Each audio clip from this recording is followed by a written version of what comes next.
느끼고 또 느꼈습니다. 여러분, 우리는 한계를 가진 존재입니다. 성실해야 됩니다. 그럼에도 불구하고 성실한 나 자신을 통하여 모든 것이 이루어질 것이다 생각하는 것은 큰 착각입니다. 내가 성실하지만은 나는 여전히 한계를 가진 존재임을 인정해야 됩니다. 여러분, 오늘 이 예배 시간에 철저히 그것을 인정하시고 또 인정하시기 바랍니다. 그러면 우리는 한계를 가진 존재이기 때문에 성실해도 그 이상 나아갈 수도 없는가? 그 한계의 답을 넘을 수도 없는가? 하나님의 말씀은 우리에게 두 번째로 중요한 대목을 알려주십니다. 우리의 한계를 넘으려면 사람이 있어야 된다는 것입니다. 사람이 있어야 됩니다. 내 옆에 사람이 있어야 됩니다. 내가 아무리 성실하지만 내 옆에 사람이 없으면 나는 한계를 넘을 수가 없습니다. 3절 말씀 보세요. 3절 보면은 사람들이 한 중풍병자를 네 사람에게 메워 그렇지 않았습니다. 네 사람에게. 거기 보면은 뒤쪽에 네 사람, 앞쪽에 사람들 같은 사람입니까? 앞쪽에 사람들은 더 큰 사람, 더 많은 사람들입니다. 뒤쪽에 네 사람들은 앞쪽에 사람들에게 포함되어 있는 사람들이에요. 영어 번역에 보면 그렇게 되어 있지 않습니까? 그들 중에 네 사람. 그러므로 이 중풍병자는 사람들이 많았던 그런 환자예요. 사람들이 많았습니다. 하나님이 오늘 우리에게 주시는 중요한 메시지는 너에게 한계가 있다. 그러나 너에게 사람들이 필요하다는 중요한 메시지입니다. 나에게 사람이 있으면 나의 한계는 넘을 수가 있습니다. 얼마나 중요한 말씀이에요. 4절 말씀에 보면은 사람들이 너무 많이 몰려 있으니까 거기에 뚫고 들어갈 수가 없습니다. 이 네 사람들이 환자를 들것에 실어서 어디로 올라갑니까? 지붕 위로 올라갑니다. 구멍을 뚫습니다. 물론 우리 캐나다나 한국식으로 지은 집이 아니기 때문에 쉽게 뚫을 수 있습니다. 유대인 지붕은 평지입니다. 평평합니다. 올라가서 지붕을 뜯었는데, 그러나 그 들것을 4절 말씀에 보면은 들것에 실어서 환자를 내리지 않아요. 구멍을 뚫는데 그냥 좁게 뚫으면 어떻게 내려야 되면 그냥 기울게 내려야 돼. 기울게 내리면 환자가 수르르 미끄러져서 떨어져 죽습니다. 그러므로 이 네 사람은 지붕을 뚫을 때 2m 이상으로, 폭은 50cm 이상으로 크게 뚫었습니다. 그러니 이 네 사람들이 대단한 사람들 아니에요. 보통 친구 같으면 이렇게 할 수가 없습니다. 희생을 치러야 됩니다. 이 네 사람들이 큰 구멍을 뚫고 거기에다가 들것을 수평하게 해서 예수님 앞에 탁 내려놓는데, 5절에 보면 예수님께서 이렇게 말씀하세요. 저희의 믿음을 보시고 그랬습니다.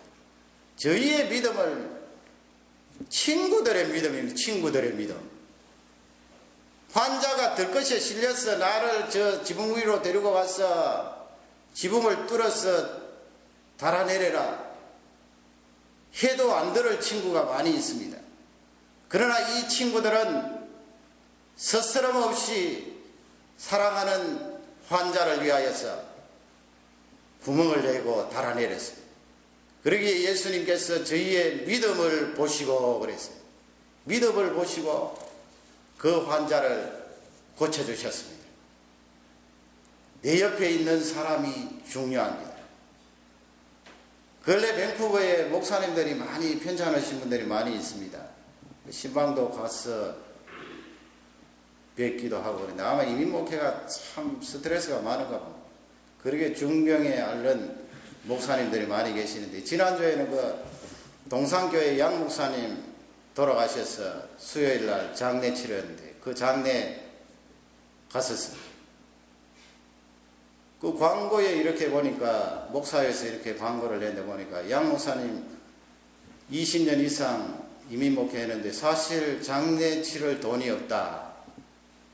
목회자들 좀 많이 와서 협조했으면 좋겠다. 그런 광고가 있었습니다.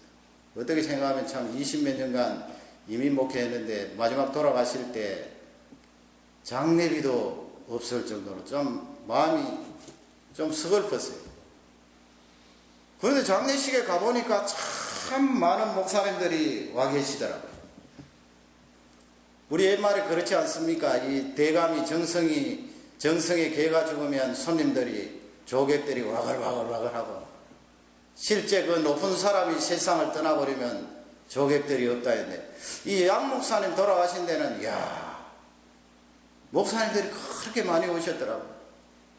사실 보면 뭐 사모님 보고 오신 건 아니거든요. 사모님 죄송합니다만 그 돌아가신 목사님 보고 거기에 다 오신 거예요. 그 어떤 목사님은 자신이 묻힐 묘지를 그냥 양 목사님 안장하도록 들이신 거예요.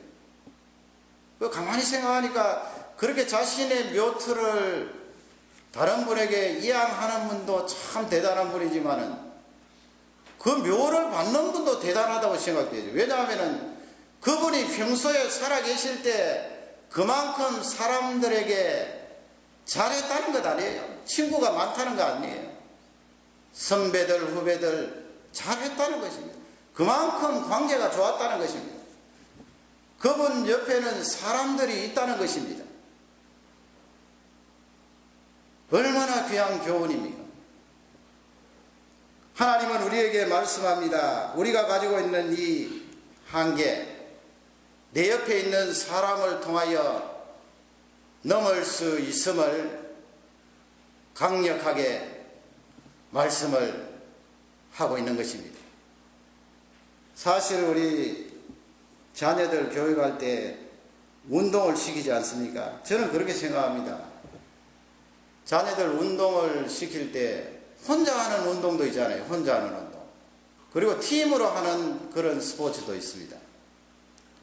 그 자녀가 선수가 되지 않을 것이라면 저는 팀으로 하는 스포츠에 들어가도록 권장하는 편입니다.